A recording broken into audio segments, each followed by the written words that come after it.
برطانیہ میں عام انتخابات میں حکمرانی کا تاج کس کے سر سجے گا؟ 5 کروڑ سے زائد ووٹرز آج قبل از وقت ہونے والے انتخابات میں حق کے رائے دہی کا استعمال کرنے میں مصروف ہیں۔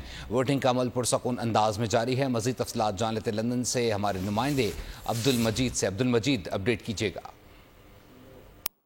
جی بہت شکریہ۔ برطانیہ میں قبل از وقت انتخابات کا سلسلہ اس وقت جاری ہے، جو کہ صبح 7 بجے شروع ہوا اور بغیر کسی وقفے کے رات کے 10 بجے تک جاری رہے گا۔ یہاں پہ پولنگ اسٹیشن پر لوگوں کا رش نظر نہیں آتا۔ اس کی وجہ یہ ہے کہ صبح 7 بجے سے رات کے 10 بجے تک جو انف ٹائم دیا جاتا ہے، لوگ اپنی سہولت کے حساب سے وہاں پہ آتے ہیں جو اپنا ووٹ کاسٹ کرتے ہیں، اور حکومت بنانے کے لیے ان کو 326 سیٹیں درکار ہیں۔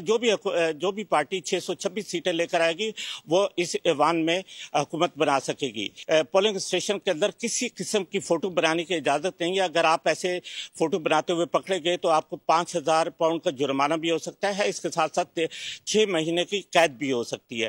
تو یہ یہاں کی آج کی صورتحال ہے۔ لوگ اس وقت یہاں پولنگ اسٹیشن پر موجود ہیں اور اپنا ووٹ کا حق رائے دہی استعمال کر رہے ہیں۔ سبسکرائب کریں اور بیل دبائیں تاکہ کوئی خبر رہ نہ جائے۔